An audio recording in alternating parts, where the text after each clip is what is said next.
to help him work on that. I will now go to Ms. Wilson-Raybould in Vancouver Granville. Ms. Wilson-Raybould, go ahead. Well, thank you, Chair.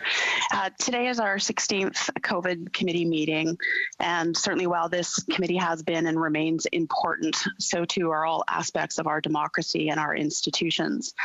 I believe, and I've heard from many constituents, that we need to ensure that the House of Commons resumes on September 21st. There is no question that there are critical issues that we need to discuss, issues both domestically and globally.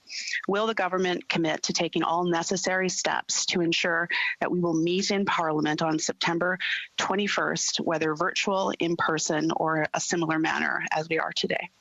Honourable Minister. Thank you, Mr. Speaker. I thank my colleague for her important questions.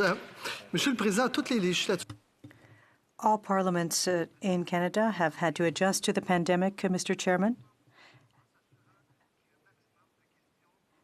And we are ensuring that there is a maximum number of questions and discussions. And in order to recall a fuller parliament, we will need to be able to vote remotely, and we have to be ready to do that. Thank you. While all Canadians can look with shock and horror at the events unfolding south of the border, we cannot be complacent in our own country when it comes to issues of racism against Black Canadians, Indigenous peoples, and other marginalized groups. With respect to Indigenous peoples, we have made strides forward, yet we are only now beginning to come of age as a country. There is still systemic racism. We still have the Indian Act. We still have significant levels of over-incarceration of marginalized people.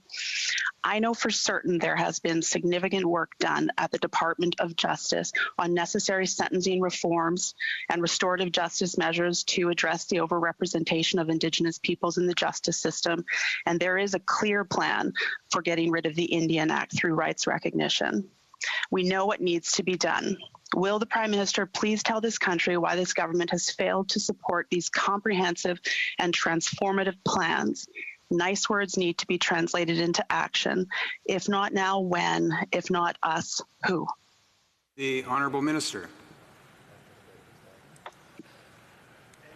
Mr. Speaker, I entirely agree with the member that when it comes to Black communities in Canada, the United States, and around the world, they continue to experience anti-Black racism and grieve the loss of life in their communities, and frankly, far too often.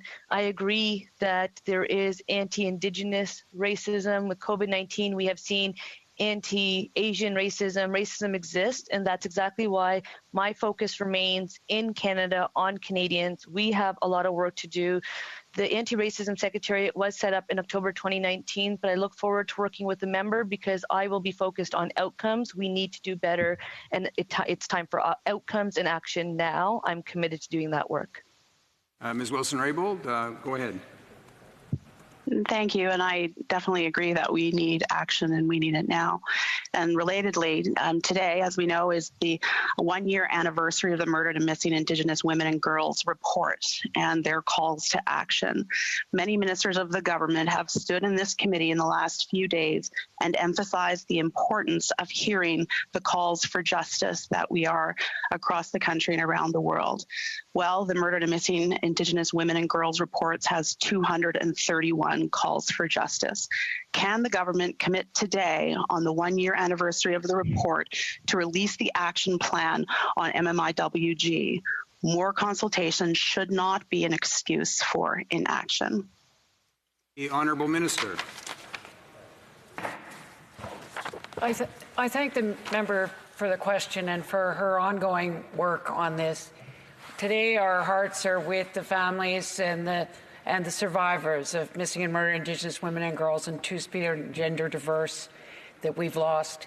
It is, as the member said, that it is this week that we also need to deal with the issue of racism that actually is a colonial legacy that we need to undo. That this is heartbreaking what is going on. We have put in concrete actions to stop this national tragedy, and we are working with our provincial and territorial partners and Indigenous partners to put in place a national action plan that will allow Indigenous women and girls and two-spirit diverse people, gender diverse people, walk safely anywhere in this country. with that, we'll